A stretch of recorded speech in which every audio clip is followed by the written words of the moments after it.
without further ado, since I took up a lot of time, I'd now like to introduce our speaker, Amy Steinfeld. Please give her a hand. Thank you so much, and thank you so much for coming tonight. I'm so excited to be here to talk about my favorite topic, water. A little bit about how I ended up here. So in the 4th grade, which is really meaningful because I have a 4th grade son in the audience, the drought water duck came to my school in Orange County and taught us about drought and conservation, and since that time I've become obsessed with the topic and pursued a career. I studied environmental science at UCLA and then went on to law school in Boulder, which at the time had the only legal program where you could obtain a kind of subspecialty in water. So I was able to take some incredible classes in the engineering department and learn more about how water moves and is stored and things like dam safety. I joined the water law firm here, which was called Hatch & Parent in 2004 as a summer associate, and the rest is really history. I'm so blessed to be able to practice with a group of about 15 or 20 water and land use attorneys here in Santa Barbara. We work on water issues throughout the West and also internationally. And just a little bit about who I represent. I represent irrigation districts, cities with water utilities, and then on the private side, I represent farmers, both small and large, and then also developers that are looking to secure reliable water supplies for new development, such as the housing that we're seeing going up throughout Santa Barbara to help solve the housing crisis. So I wanted to start off with some fun facts on water. These are probably things that most of you learned in elementary school, but since most of us, that was a long time ago, I'm going to revisit some of these fun facts. So most humans are made up about 60 to 70% water. Your brain is even higher. A reminder to stay hydrated. The earth is mostly water, but you can't drink most of it. So about 71% of the earth is covered in water, but less than 1% is usable fresh water. And that, my friends, is why I have this job. So when I share with folks that I'm a water attorney, they immediately think I'm a maritime attorney. I don't do anything related to the ocean, just this 1%. And really, we are fresh water supply attorneys. We also don't do much dirty water. That's a whole nother area of law. That's water quality law. Americans use a lot of water. The average person in the US can use up to 100 gallons per day for drinking, cooking, cleaning, bathing, of course. Your shower is your most intense water activity of the day. But I have to give everyone in this room credit because Santa Barbans use about half that water. We use about 50 gallons per day per person. And the state, in response, has set some new standards. So, for example, by 2030, they want all Californians to be using less than 40 gallons per day per person. I also want to talk briefly about the connection between conservation, so shortening your showers to 5 minutes, and why that matters. So you actually reduce your greenhouse gas footprint because 20% of California's entire energy supply goes to conveying water over the mountains down to us, pumping that water to us, treating that water, and then of course heating that water for your shower. Or alternatively, if you're like my husband who takes cold showers, you're doing better than most of us. So because every living system on Earth, people, plants, wildlife, and entire ecosystems depend on water to survive, it's always interesting to me that most very highly educated people know very little about where we obtain our water supply. And I think that's really a function of how we've failed in the water industry to do enough outreach. So hopefully you'll take away some kind of really interesting ideas about the subject and gain some light on this topic. So the first piece about California's water supply is that we have a fundamental mix match. So most of the water originates in the north, as you can see from this map, but most of us, including Santa Barbans, live in the south. So there's really a fundamental mismatch of where the water is and where the water is needed. So we receive up to 80% of our rain and snow in the watersheds north of Sacramento. And the Sierra Nevada snowpack, as most of you know, and the major rivers are really our dominant natural water resources. But of course, down here where 80% of the demand is, our climate, as you know, is semi-arid, especially as we move further south. So what did we do about this? Well, California created the most massive engineering program to really correct this paradox. So because the water demand and the supply don't add up. We built one of the state's the world's largest water moving systems. So we move water from the north all the way down south over various mountain ranges. And this has worked out pretty well since about the 30s, but now something's happening that it's actually disrupting this entire system. So climate change, of course. And so we're going to talk a little bit about why that's changing the system that was built for a much more, a different, basically, time in which we did not have these huge climate extremes. So beyond this geography mismatch, we also have droughts, as you all know. So both geography and droughts have driven really what we call the 20th century is the era of big dams. And so during this period, it really marked the largest and fastest and most transformative period in history. Across the world, especially in the American West, we built massive dams to control rivers. We generate hydropower, we store water, and we supported these booming populations. So California really exemplifies the era. Now, big dams get a lot of flack, but really they solved a lot of the challenges that we were facing in California. So we needed reliable water storage. We had growing cities that needed power. And then we also needed flood protection. So if anyone's been up to Santa Maria recently, if you look above Santa Maria, we have the Twitchell Dam. It's a very important piece of infrastructure that ensures that Santa Maria doesn't constantly flood. But of course, as we started learning more about these projects, the environmental and social consequences emerged, and that's really where we are today. So we started seeing, really in this century, the scale of the ecological impacts, fish declines, habitat loss, et cetera. So now, as we move into this next century, there's really been a shift away from big dam building in favor of conservation, groundwater management, and now even dam removals, which is pretty exciting. So if you take a look at this map, you can see the little red, and those are these massive aqueducts that move water from what is called the Bay Delta. That's the confluence of the two biggest rivers in California, down all the way. There's a little hook, that's the coastal branch that brings this imported water to Santa Barbara. And then, of course, we also have the Colorado River. I'm not going to focus too much today on the Colorado River because Santa Barbara does not receive any water from the Colorado River, but it is a very large resource for Los Angeles and, of course, San Diego.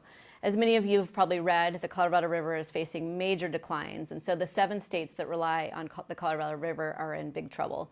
So that could be a whole nother talk for another day. So to touch just again on surface water, in an average year, about 70% of all our water supplies come from surface water. The Sierra Nevadas, as I mentioned, are their primary water source, and that snowmelt is carried through the Sacramento and the San Joaquin rivers, and all the numerous little tributaries that move down south. Now again, where the rivers meet is the San Joaquin Delta, and this serves really as the hub for our engineered water system, which is the State Water Project and the Central Valley Project. The State Water Project primarily serves municipal and industrial users, including Santa Barbara and also San Luis Obispo County. And then we have the Central Valley Project, which primarily was built by the federal government back in the 30s to service and irrigate the large farms. The State Water Project alone is super important because it provides water to 27 million Californians and irrigates about 750,000 acres of farmland. So here's a little visual, and as I was looking at this, I realized this kind of flipped backwards, but you can see in the water world, you hear people talking about snowpack obsessively. So as a skier and a snowboarder, this topic is very important to me, but it's also important to all Californians because it is critical to our water supply.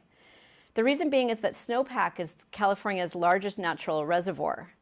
And it basically functions as this large seasonal reservoir where we don't need as many concrete dams because it stores the water and then it slowly is supposed to melt, except of course for this year where it's all melting way too fast, and slowly releases it to farms and to Southern California.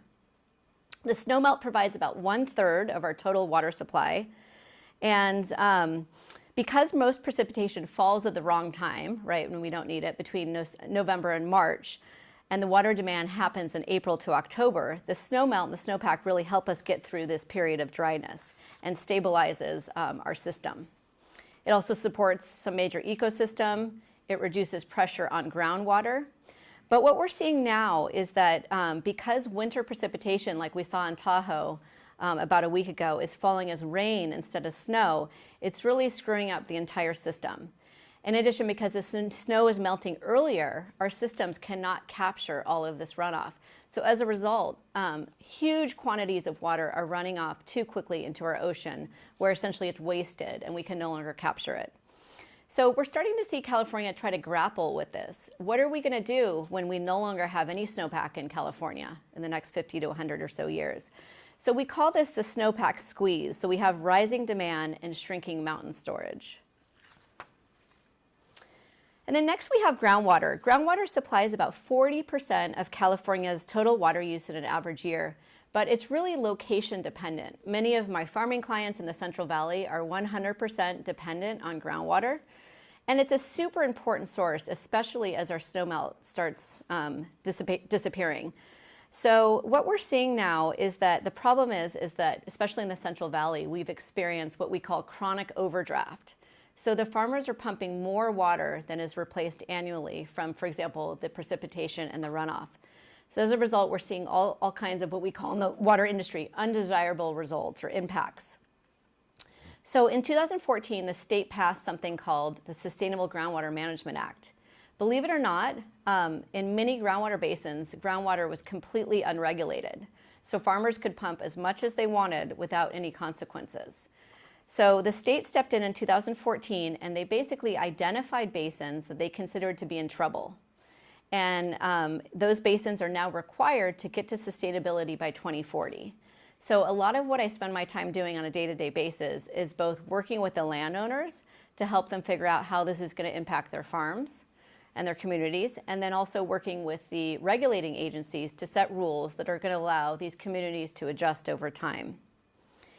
The reason why groundwater storage is so important is that we don't need to build more reservoirs. So what we're doing in California is we're trying to figure out how do we get more water in the ground quicker so it doesn't run off to the ocean. So that's really the big issue that all of us in the water industry are working on right now, is developing large recharge basins. We also have ways to inject water via wells back into the ground. And the reason why the groundwater is so important is because it can store about, we think it's about 1,000 million acre feet, and that, just for context, about 25 times the capacity of all of California's surface water reservoirs. So really, groundwater is a key tool for climate resilience and then also planning for drought. So this picture is one of the most famous pictures, and most of you have probably seen it, but what this shows, there's a farmer standing next to his field, and as a result of pumping too much groundwater, we're experiencing something we call subsidence.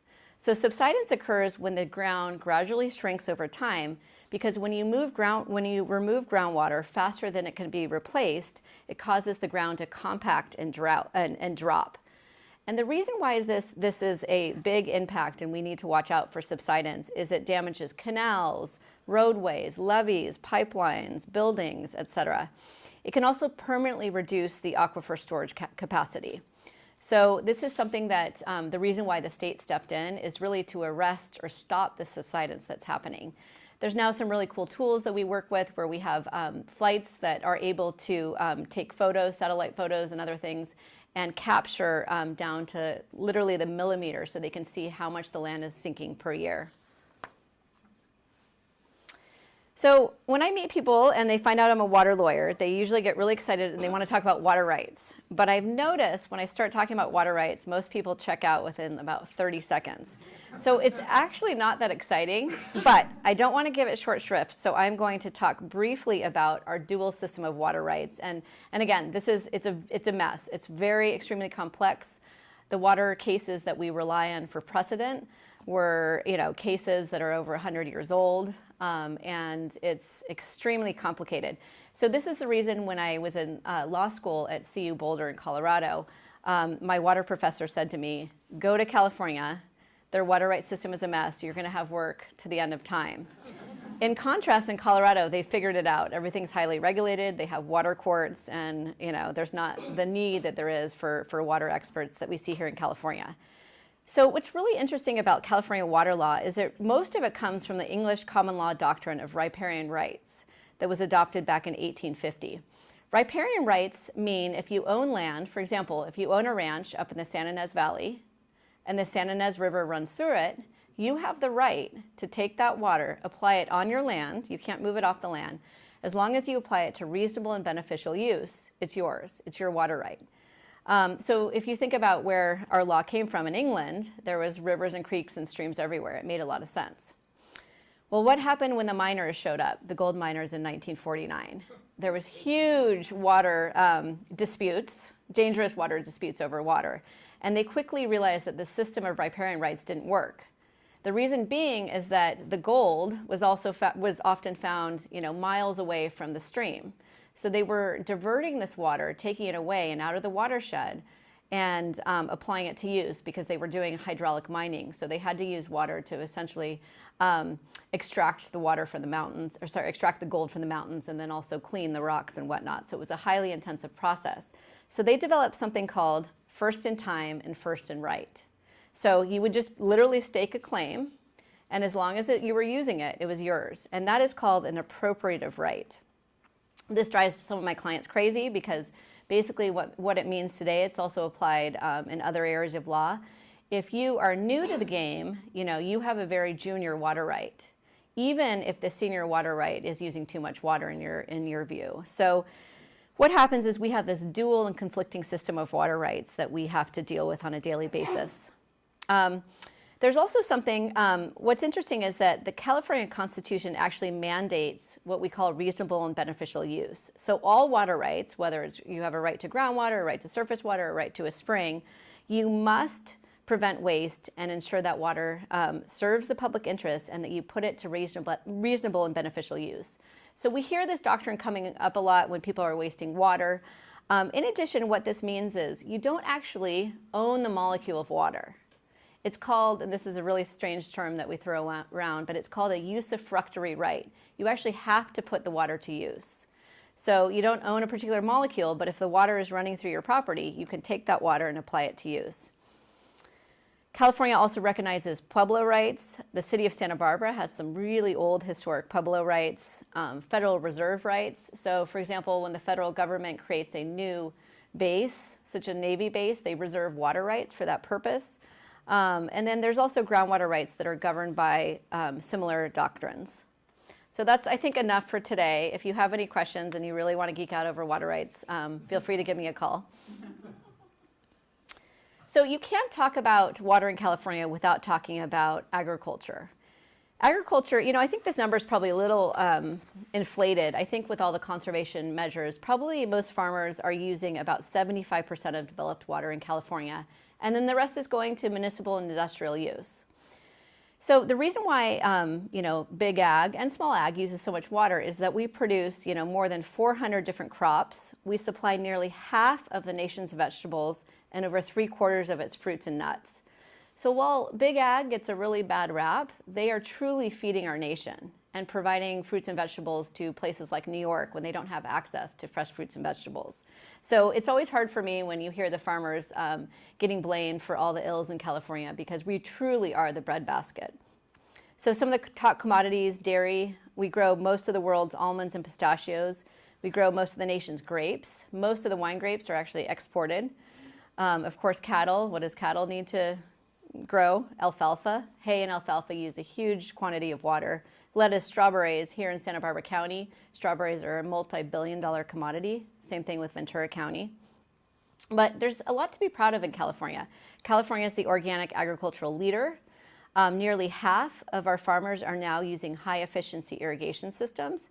So I think farmers get a lot of blame, but because the price of water has gone up over time, a lot of the biggest farmers have installed some really high-tech equipment, different sensors, of course, drip irrigation, and they're now working with our big universities to figure out how to do more with less. However, as I talked about in the previous slide, because the state is now regulating groundwater for the first time, you're going to see over the next, basically until 2040 and beyond, a massive reduction in farmland. So we're probably looking at about half of all California's farmland will be fallowed in the next 20 plus years. The reason being there's just simply not enough groundwater to go around. So a lot of the farmers I work with, they're looking at alternatives. How do you repurpose all this land? without creating, for example, a dust bowl. So we're looking at things like solar energy, we're looking at housing, we're looking at agritourism, and so we're trying to get creative. They're also looking at, the state's looking at ways to incentivize farmers to return this land to habitat, things like carbon capture. So there's a big shift happening in California's land use, especially in the Central Valley. And of course, climate change has really just exacerbated everything. I think most of us, it's funny because a lot of folks ask me about these atmospheric rivers as if they're something new. But we've been, we know that atmospheric rivers have been hitting the coast of California for thousands and thousands of years.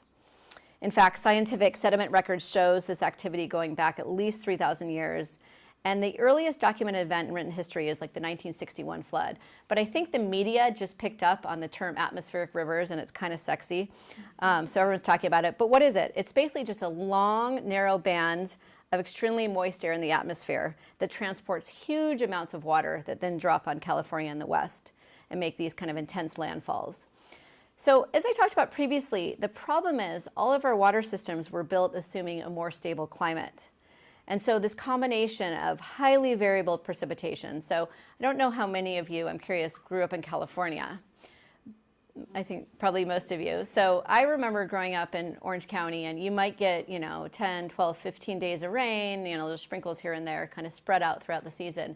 And now we're getting these massive storms come in, and we're getting most of our precipitation over a 3 or 4 or 5 day period, which is really devastating for infrastructure and other things. And also, as I mentioned, it's very hard to capture all this water.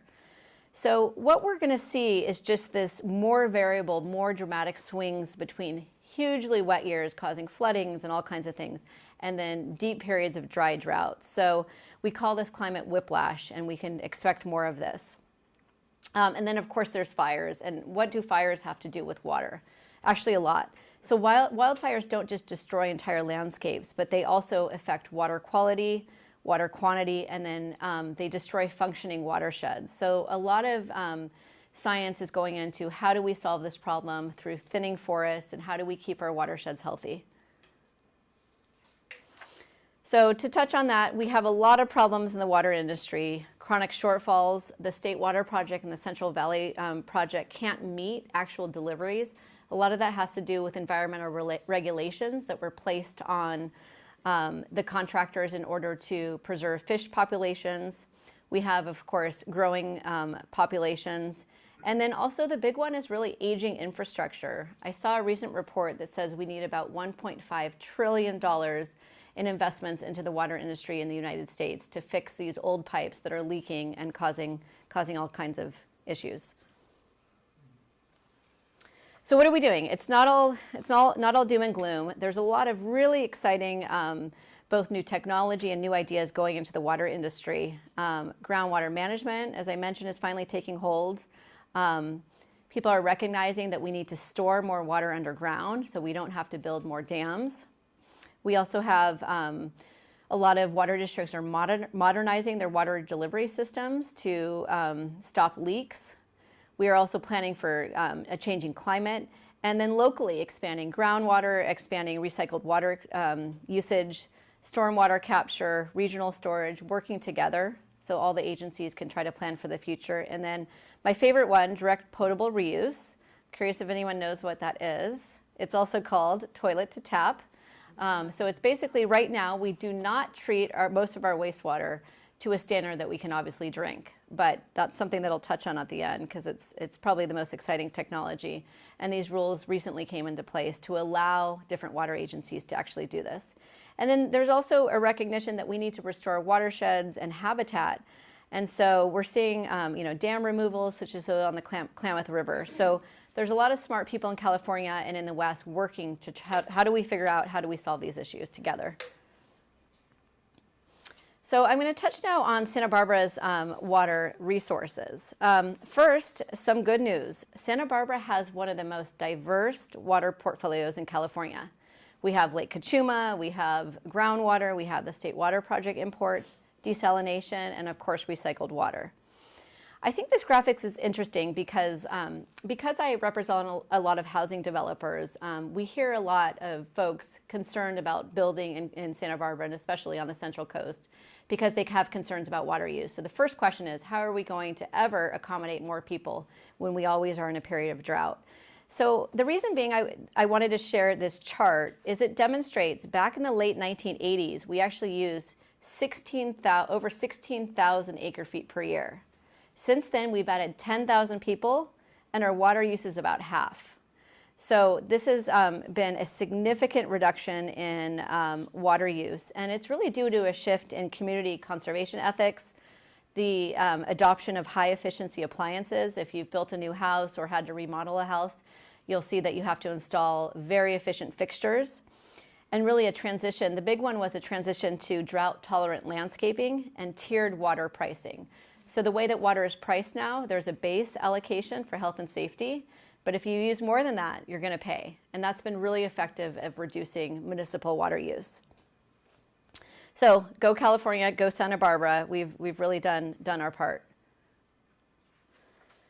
So here's a little map. It's not quite to scale, you'll see, but to give you a quick visual overview of where Santa Barbara gets its water.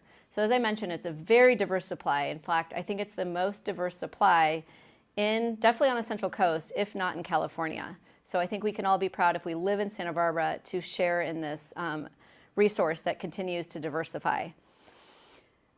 So here you can see we have, Cachuma Lake, we have Gibraltar Reservoir, we have imported water from the State Water Project, we have the recently reinvigorated desal plant, we have 2 little dinky groundwater basins. We also have one on the west side where I live, and then we have recycled water. Now, unlike our neighbors, Goleta and Carpinteria and even Montecito, we in Santa Barbara don't use much groundwater. And the reason being is that the way that our geography is, there's just not much water underneath our feet. The water that is here in downtown Santa Barbara tends to be pretty salty because we're so close to the ocean. And because of its poor water quality and its small supply, we only rely on it when we are in a desperate drought. So most of the time, the city has decided that they're going to allow that particular resource to recharge. Now I'm going to go all the way back to when we were part of Spain, and the mission was founded, of course, in 1786. The reason I think this is so fascinating is that the early mission systems were based directly both on Spanish and Mexican engineering traditions, and then they were also influenced and adapted and built locally by Chumash labor. So we saw kind of a blending of culture come together. And what's so fascinating is that this system that was built so many years ago laid the foundation for all of Santa Barbara's water infrastructure. So I was telling some friends that if you're interested, I want to lead a tour around Santa Barbara where we can go spot some of this really cool old infrastructure. So after the mission was founded in 1786, they started growing rapidly. And so they built a very complex system of dams, aqueducts, and reservoirs to capture water. They used stone and lime mortar. And the first reservoir was completed in an area that's now actually the Botanic Garden. That was the Mission Dam. If anyone's seen, some of the old infrastructure is still there. And then we also had a dam up in Rattlesnake Canyon at the time in 1808. So they captured all of these perennial water and stored it because they needed to ensure a year-round supply for Santa Barbara. And what was so innovative about the system is they used gravity. They had a large water reservoir that actually was used until the 1980s up near the Rose Garden. That was the Mission Reservoir. And they had multiple treatment stages. And then I have a picture that I wanted to show you. There's only one of these surviving. Does anyone know what this is right here?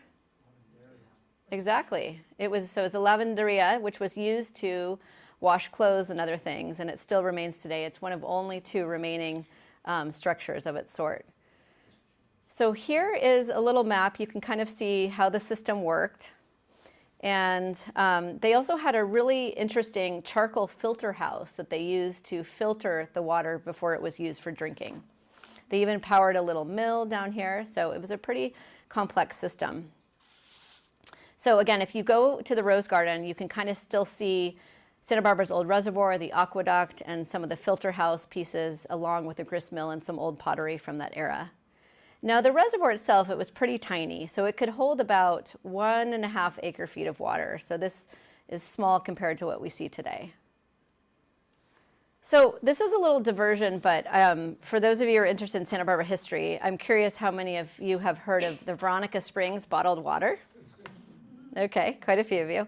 So this is, according to local legend, the springs were named after a Chumash woman who brought the healing waters to a Spanish padre to help a settler who was sick.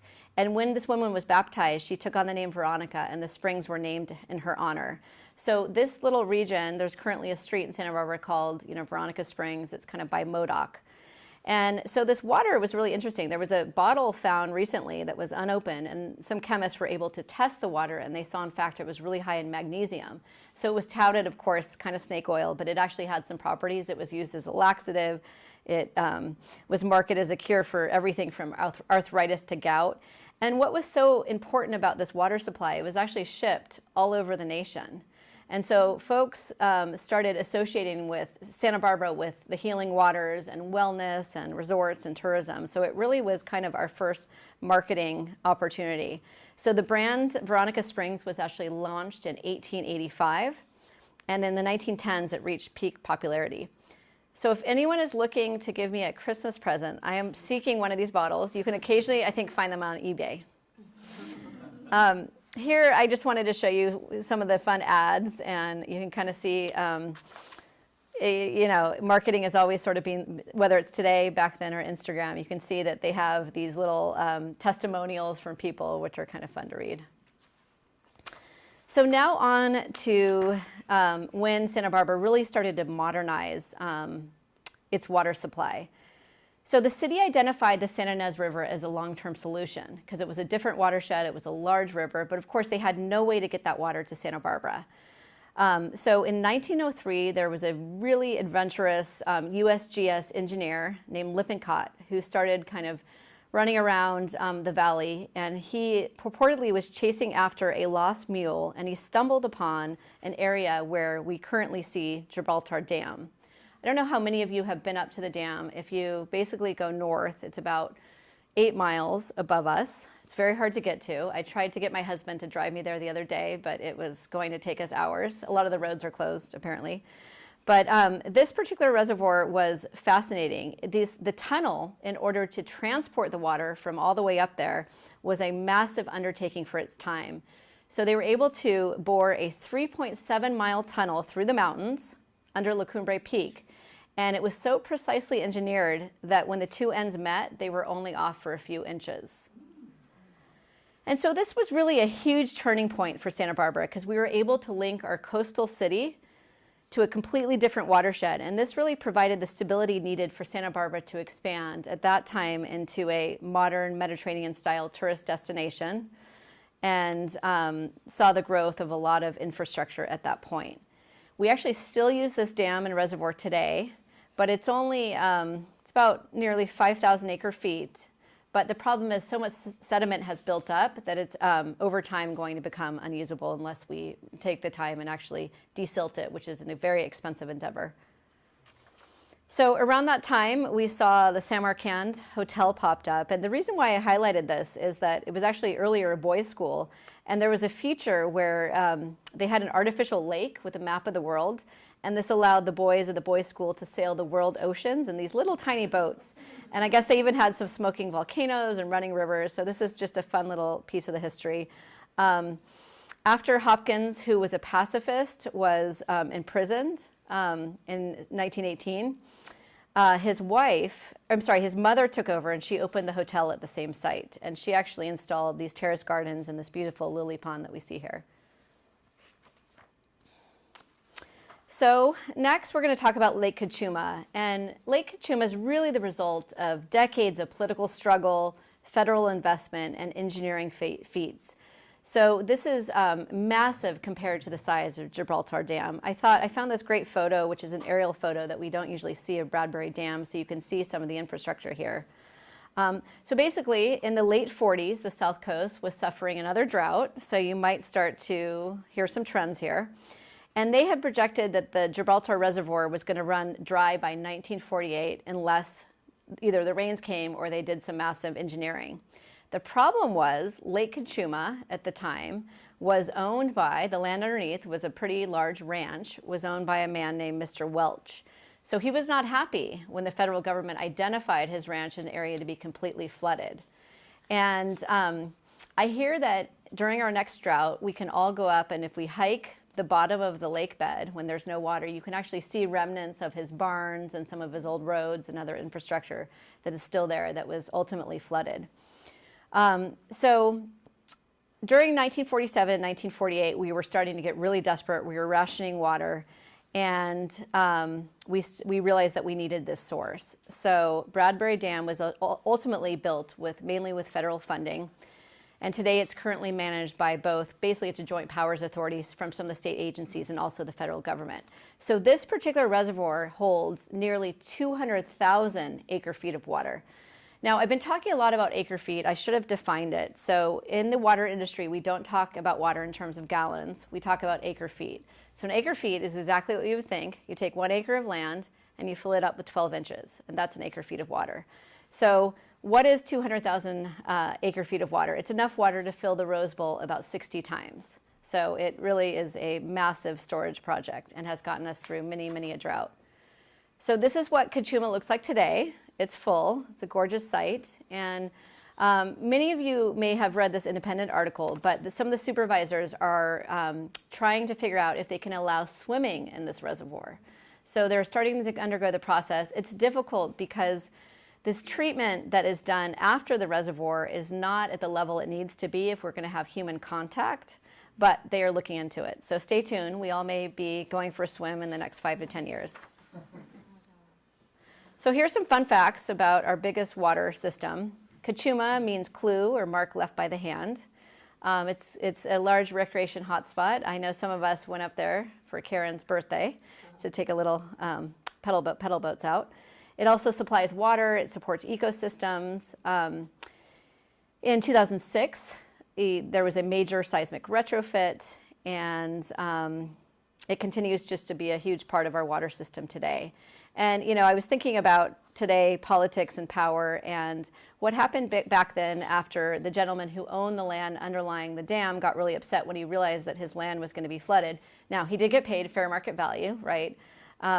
But he had mobilized opposition, and the two people that pushed back were the publisher of the Santa Barbara News Press, a man named Thomas Stork, and also Charles Pretzker, who was a Santa Barbara County supervisor.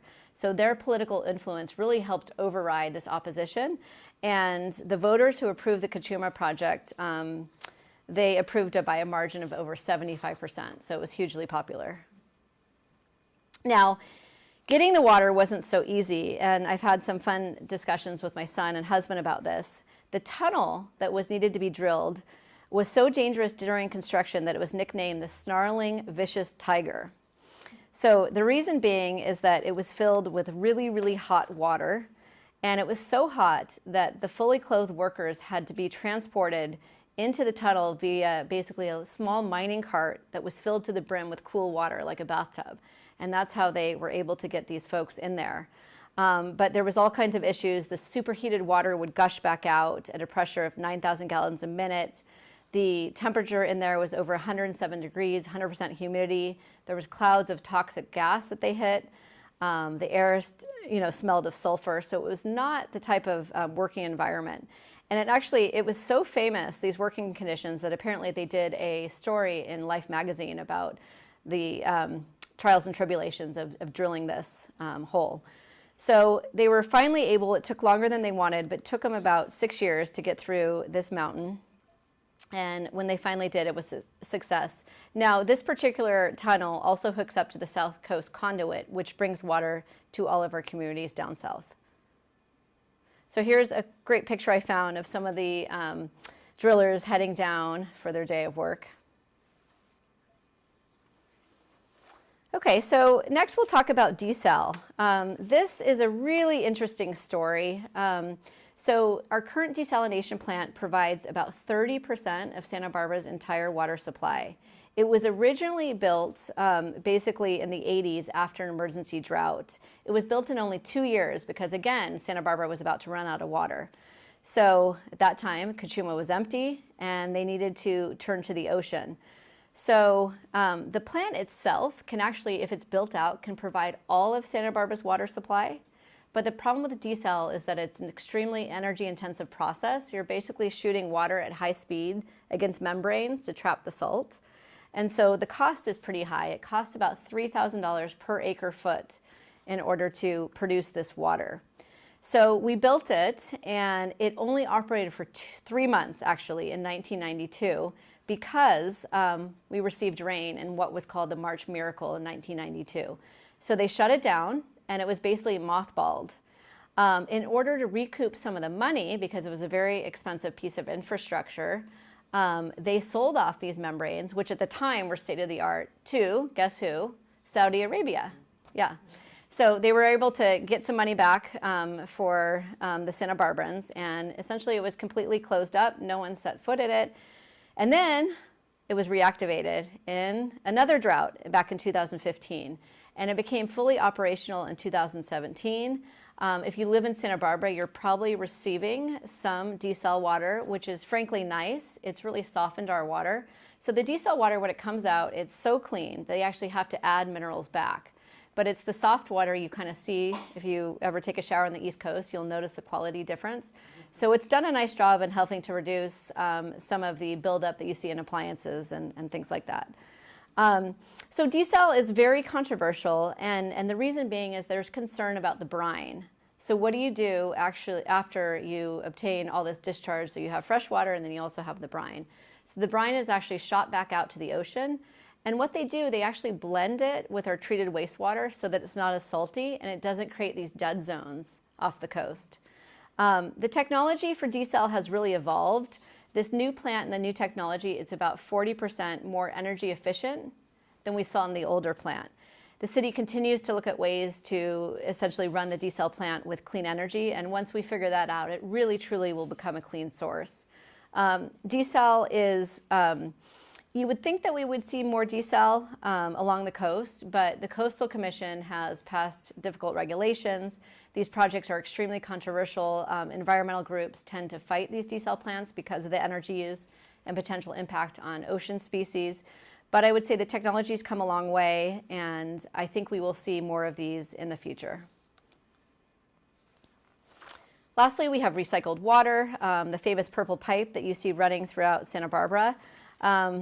We use about 1,000 acre-feet, 800 to 1,000 acre-feet. It's used primarily to irrigate, for example, Shoreline Park, very large parks, schools, golf courses, HOAs that have shared landscaping.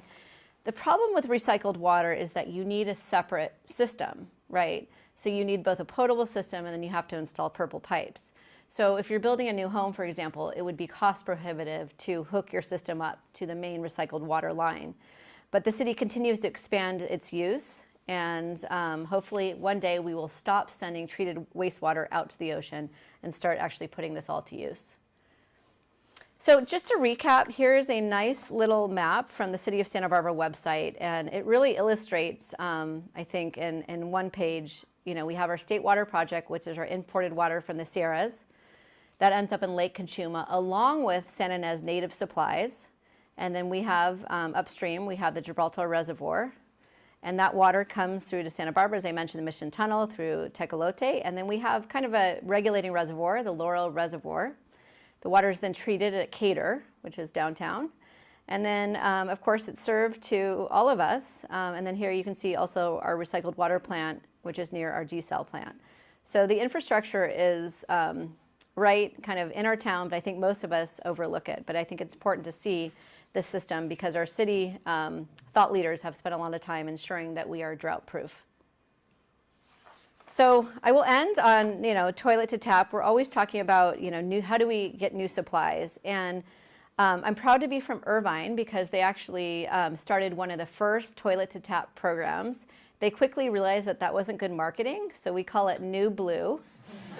And it's interesting because a lot of communities have fought use of this water, but what they do to kind of further treat it and get rid of the ick factor, after they treat it to extremely clean standards, they actually inject it back into the ground and then it sits there for 6 months. It percolates through all the different layers, and they pump it back out. So it's worked really well, and in my view, we really should not be, sending our treated wastewater out to the ocean. There's no reason.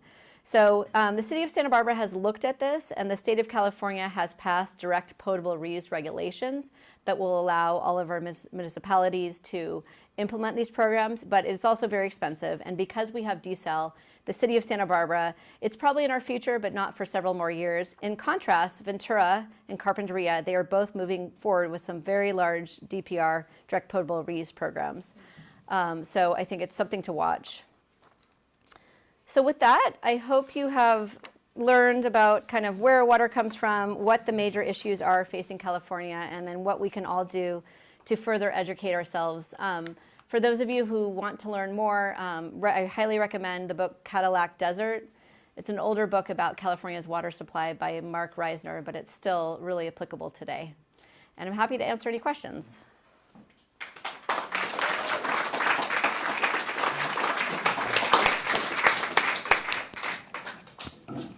Because we're on YouTube, when you ask your question, please speak into the mic, raise your hand.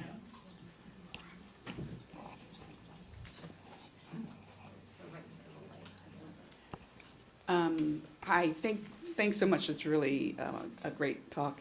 I'm always curious about the production of almonds, which we understand to be very water intensive, and why we would be selling off land and being worried about water instead of looking at the crops that are grown. And I also was curious how much of the recycled water is not used, and you said we really shouldn't be putting it back into the ocean. I was curious how much of that does end up back in the ocean. So those are my two questions. So those are great questions. So let's start with big nut.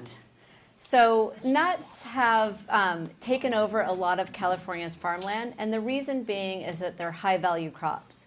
So we've seen a lot of the high intensive water crops like cotton and rice being replaced with these perennial crops like these nut trees. And part of the reason being is that California grows the perfect nut. And pistachios, for example, are also grown in California, and the only other place in the world really is Iran. So we have perfect growing conditions, and they also make the farmers more money than, for example, a row crop. So a lot of the land has, you're correct, been transformed into almond and pistachios over the past 30 or so years. The water use by these crops is actually a lot less than, for example, if you were to eat dairy or meat. So eating, a plant-based, nut-based diet still is much more water efficient than eating chicken, pork, dairy, etc.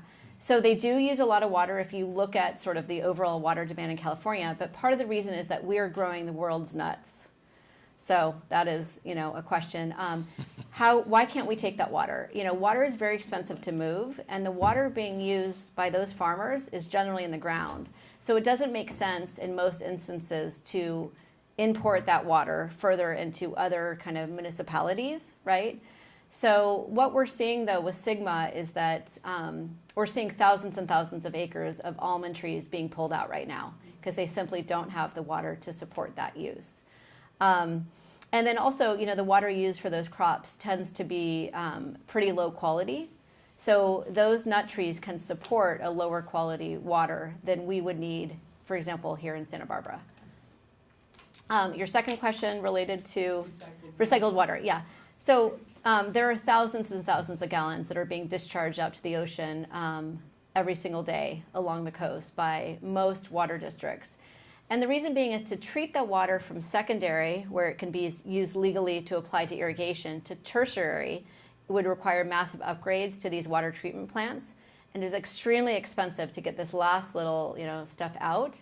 But I think that we're going to see in the coming years the state legislature make it illegal to shoot any of this, what is considered still to be fresh water, out to the ocean. So I think we're going to see some really drastic transformations. And that's why they passed these toilet to tap regulations, to really encourage agencies and to provide a roadmap on how do we utilize this wastewater in a smarter way so we have a closed loop system. Thank you so much. Lovely, very informative. Good to know where our water is coming from. Appreciate that. I was curious about something I heard about cloud seeding, and also maybe if you could just speak a little bit about cloud cover and what's happening. I read recently that we're seeing a lot less cloud cover, and how does that affect our water? So that's a great question. I'm not an expert on cloud seeding, but it is a legitimate method, but it's not a very efficient method for creating more water supplies. It is still used today, and for example, in areas like the Cuyama area where they don't have access to any imported water supplies, they are exploring cloud seeding as a way to increase their precipitation, but the gains are very small. So you might get a few extra inches per year, but that could add up. But in most places, they're focusing on conservation. There's more efficient ways to create new supplies, treatment of brackish water. But again, it is used in California. I don't think it's a conspiracy theory where they're all trying to poison us. I have seen the science, but I just don't think it's generally worth it if you do a cost-benefit analysis.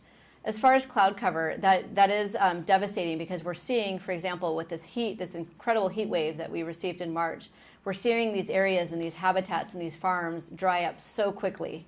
And so it's really a cause for concern, especially if you think about increased chances of wildfires. So you have a ton of rain, which creates a ton of fuel.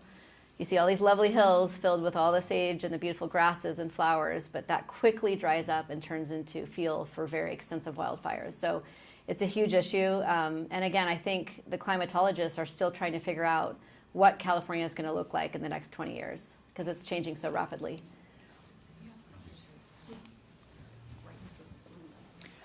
Thank you very much. You're very interesting.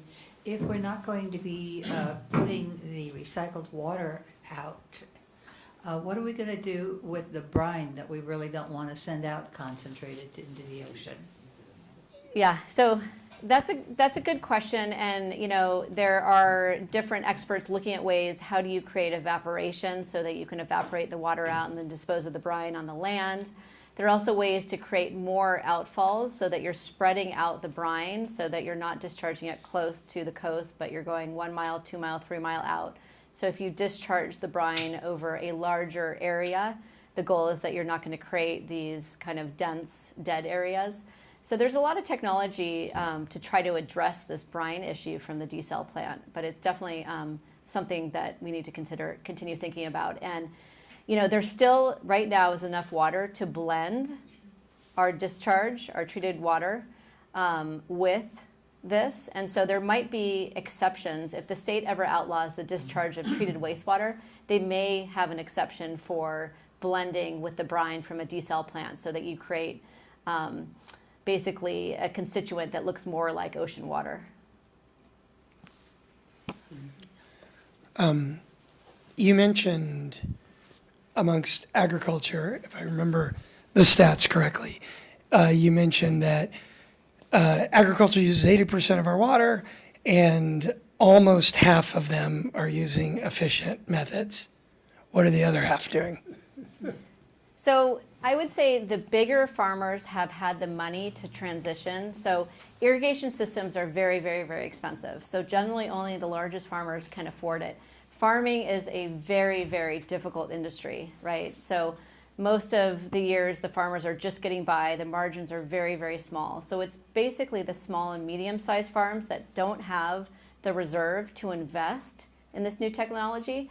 But I go to a lot of these water conferences, and there's a lot of new, exciting investment. One of the biggest, success stories I've seen with conversion of ag has been in the Imperial Valley down south in Imperial County, where San Diego and Los Angeles paid all of those farmers to laser level their fields to create more efficient mechanisms and also to get rid of the pivot spinners that you see that waste water.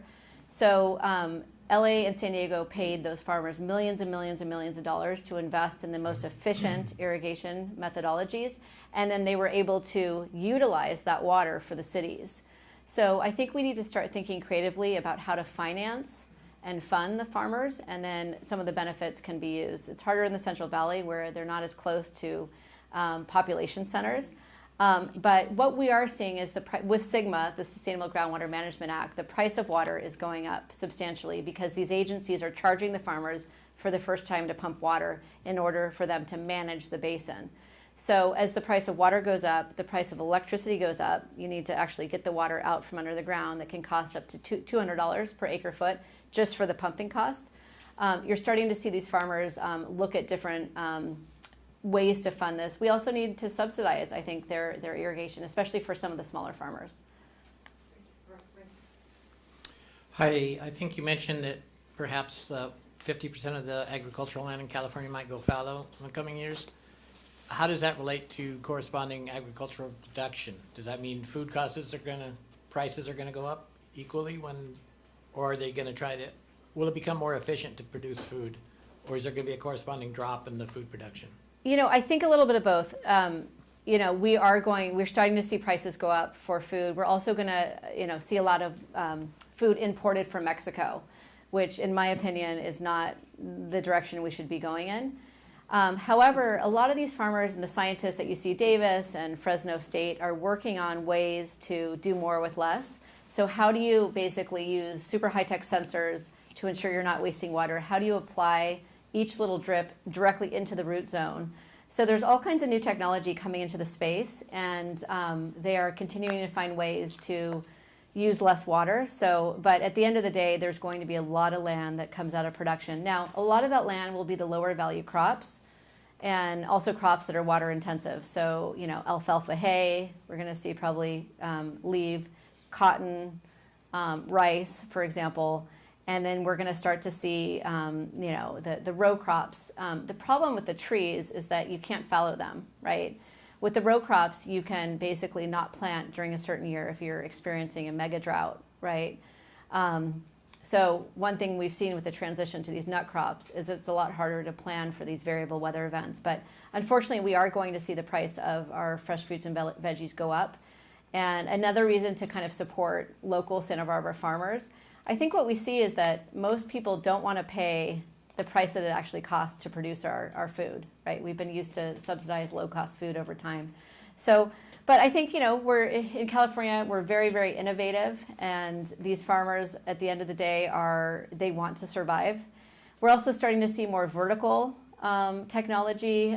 We're starting to see different feed grown in indoor greenhouses. We have some really incredible technology in Carpinteria in some of those greenhouses that are using closed loop for baby lettuces and things like that. So there's definitely a lot of innovation going on right now in the food space, but we cannot escape the fact that California is going to see hundreds millions of acres of land being taken out of production by 2040 to satisfy the state's mandate that all groundwater basins be sustainably managed. I'd just like to ask from the pre-industrial world, you mentioned organic farmers, and I'm curious is there any estimate of first we have to ask, what is an organic farmer, what the word organic means, but are there many organic farmers? And then the question that I might have is something about their use of fertilizers and other things, but you would probably know more about that than I would, but you may talk about the organic farmers. Sure. So that's a great question. I don't know what percentage of all farms in California are certified organic. I do know there is a very strict definition.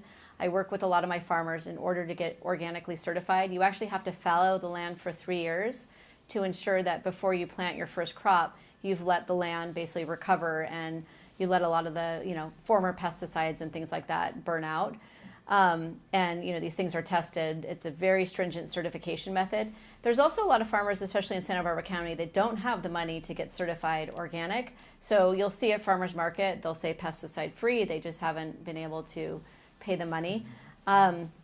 Fertilizer application is a big deal and leads to nitrates and groundwater contamination. There are very stringent regulations in California. The regional water quality control boards govern how much fertilizer a farmer can apply to its land.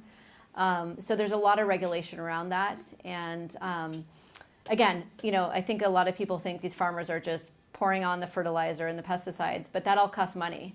So these big farmers are looking ways to obviously always save money and cut their costs, and that means farming in ways that require fewer fertilizers, fewer pesticides. So we've seen a lot of really incredible improvements in water quality and farming practices because of both the regulations and because of the costs of these applications.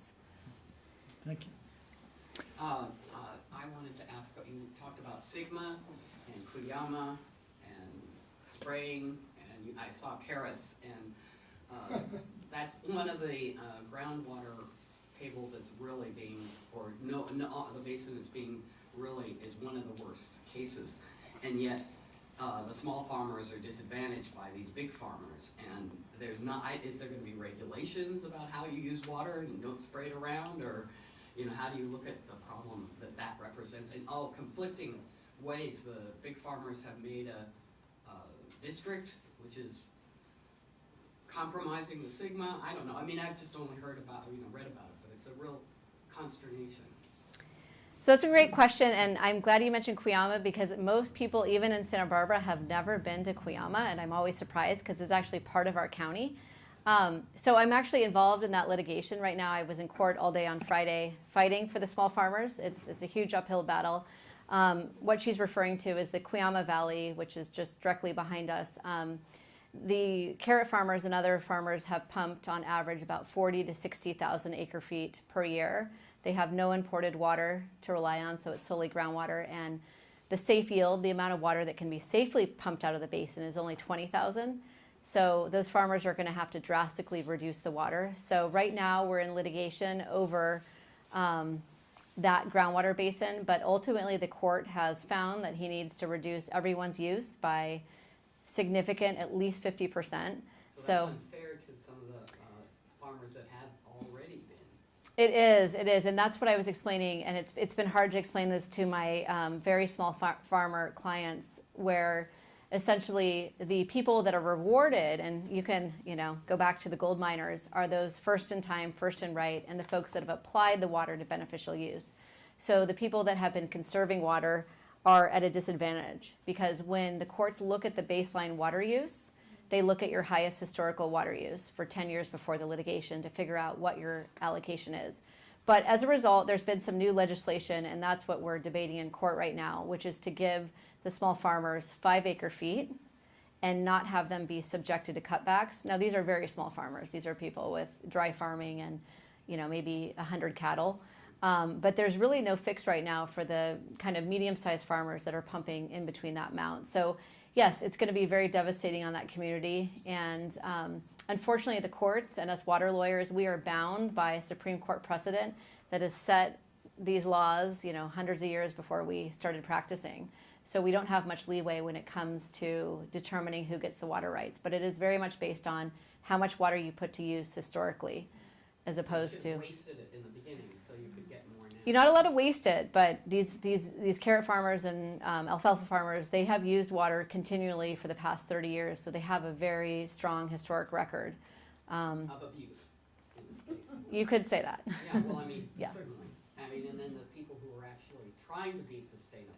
Yeah, and I agree. It's heartbreaking what's happening over there. There's no easy answer.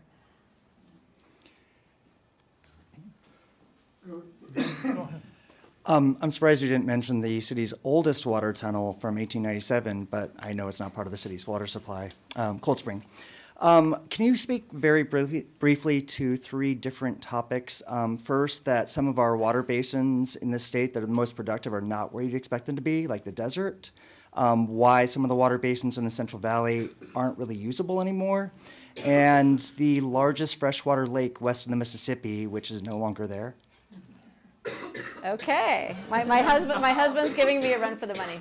Okay, so there is a lot of water out in these desert groundwater basins. I worked on a project for about 10 years that's called the Cadiz Project to bring water from the Mojave Desert to different urban areas. The reason why no one has utilized those desert groundwater basins is that the population centers are very, very small. They tend not to make sense for farming.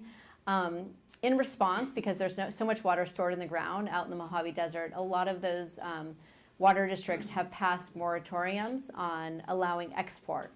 So whenever anyone proposes to take water from the desert, there's a lot of public outcry. And even this project that I had worked on that only proposed to take 5% over 50 years, there's been continual opposition. So it's a hard question, but I don't see those areas ever becoming huge population centers, especially with climate change and these heat islands that are being created out there. Your second question has to do with the Central Valley. So a lot of these basins have been overpumped and the water quality is extremely poor. There's also areas that I work with different water districts to create off-limit areas. So where you see a canal that's sinking, subsiding, we do not allow farmers to continue pumping, right? Because that would lead to more adverse impacts. But a lot of these basins have massive water quality problems. There's a lot of contamination as a result of the oil and gas industry. There's a lot of litigation over groundwater contamination. And your third question was? Oh, you're talking about, yes. Oh, Tulare. Can we talk about the Salton Sea? Yes. So over time, there's been these kind of ghost lakes that have appeared and disappeared over time. Some are man-made, some are natural. I will touch upon the Salton Sea because that's an interesting factoid. But the Salton Sea was not natural. It was created by a breach in a piece of irrigation equipment where that particular area flooded, that low-lying level flooded for years and years and years before they could stop the flooding coming from the different water systems of the Colorado River, but it remains today. So yeah, there's so many topics with it embedded within water. So. You're not going to talk about Tulare? I'm not. I don't know much about Tulare. If someone wants to talk about Tulare. It used to be the largest lake west of the Mississippi until they dammed up and until the King River and a bunch of other rivers in that area, the Kern River, were all, channelized and dammed up. It still once in a while appears. I think it did briefly in 2023. 2 years ago, yeah. Yeah, but It was only 5 or 10 feet deep. right. It's not very deep, but it was a massive, massive lake until they started controlling those waterways. I think it's fascinating that the largest lake, west of the Mississippi, used to be in California, and nobody even knows it's there. I would add a lot of farmers did a lot of funny things to not get the water on their land during that flood a couple years ago, where they started building levees because they all have construction equipment to make sure the lake went on their neighbor's land. Yes. So the whole thing was really interesting to see a lake reemerge after 40 years. Yes, there was a lot of insurance claims as well, flooded lands. Okay. Well, first, Amy, thanks so much for the super interesting talk, and thank you for the work that you do. In all of these years, it's probably brought so much impact to so many people. We're trying to tie a couple of the slides together and just look at this from a really high level. It's obvious we have a sort of medium-term water problem, definitely a very serious long-term one, and we also have medium and long-term energy problems, and they're very linked. And it seems like that there's a simple, elegant, practical, available solution, which is just make these really big utility-scale solar plants that provide the electricity we need. We store whatever excess we're going to need for later in the day, and then all of the excess beyond that we use to power desalination plants. And these really large utility scale plants can now produce electricity for so cheap, about 1 cent per kilowatt hour, which is like a 20th of what we pay the utility. And it can get that desalination cost down by over 70%. So it can literally drop it from $3,000 per acre foot to $800. So now it's very, very cost competitive. And at the same time, you mentioned transporting and treating water uses 20% of our energy. Our energy production, I'm wondering how much of our water that uses. I've heard, I think, over 20%, right? So solar now, instead of using all this water to cool our natural gas and in some places coal and nuclear power plants, right, you're saving tons and tons of water. And so it seems like there's this low-cost, practical solution to both energy and water, and at the same time, another short, medium, and long-term issue we have, which is health. right? And in our water supply, current water treatment uses micro and nanofiltration, which filters out bacteria and viruses, but it doesn't get out pharmaceuticals and nanoplastics. But desalination does, because you're literally filtering out the salt molecule. So now you actually have like a stable water supply that's not disrupting our endocrine systems and like contributing to all these other health things. And so I'm just wondering, like, you mentioned all these adaptation things that we're taking, but it seems like this one thing could actually solve a number of the issues for the long term. Yeah, no, that's really exciting, and I agree with you on all those points. I think part of the problem is so much of our water infrastructure was built so long ago.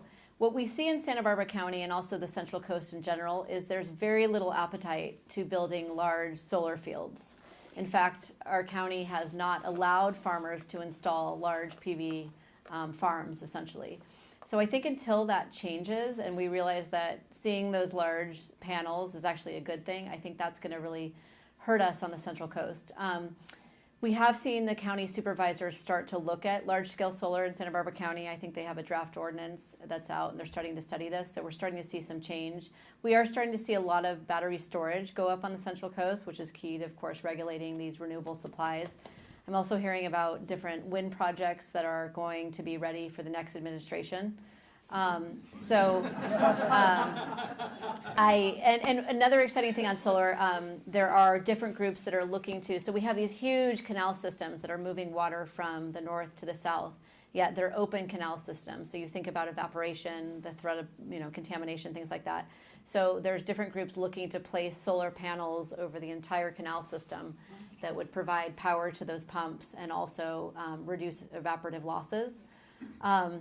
As far as large-scale solar conversion, I have a project in the Westlands Water District where they're going to be taking 300,000 acres of farmland and converting it to large-scale solar battery storage and transmission. And because they're a large water district, they're going to be able to use that power to power their irrigation systems and their pumps and their systems. So that'll be one really interesting example of a very large irrigation district who passed legislation in order to become a solar provider and allow itself to build this infrastructure. So you have a water district that for the first time has obtained powers through the state of California to become basically a utility. So it's a novel experiment, but I hope that other water districts follow suit. I know the city of Santa Barbara gets a lot of its energy from clean sources, so they're constantly looking at ways not only to reduce the energy use by using new technology in the desal plant, but also using renewables to power it. So I think the question is, where does that come from? Are we buying it from outside the Central Coast if we, as Santa Barbans, do not want to see our open space, covered in solar? I think that's the question. So, love to talk to you afterwards. What about a low-tech solution like gray water? What's the problem with gray water in our houses, for example? Isn't that a possibility? It is, and I have gray water in my house, and I think the city of Santa Barbara has had various gray water rebates. Unfortunately, it's expensive for most people to install, but a lot of these new home builders and developers are looking at ways to incorporate gray water, rainwater capture into development. So, yes. I think this has been covered in a way. A few years ago, Vons made a big deal out of saying that they were going to buy local, particularly for their vegetables, instead of importing from Mexico. Mm-hmm. And that would, and I see a difference in terms of flavor and how long the local vegetables seem to last, so to speak. But what do you think? Is there anything about water, or is that a pattern that we should favor, the big companies, or kind of getting down into the small enterprises, and that will help? Yeah, I think at the end of the day, shopping at farmers market is the best way to give back directly to the farmers, because once they sell into these large grocery stores, they're selling at a fraction of the price. But I think it's a great idea to put pressure on Trader Joe's and Vons and Ralph's to source local. I think that makes a lot of sense. Well, we've had a wonderful comprehensive view of California and local water issues and all the trends, the challenges, the strengths, the limitations. And Amy has presented this so clearly and so comprehensively. And because this is on YouTube, if you missed anything, you can go in terms of factual presentations. Please go to IWC in Santa Barbara YouTube. But we'd like to really point out that what she's done is really raised our, or my, consciousness or awareness about simply what's going on, period.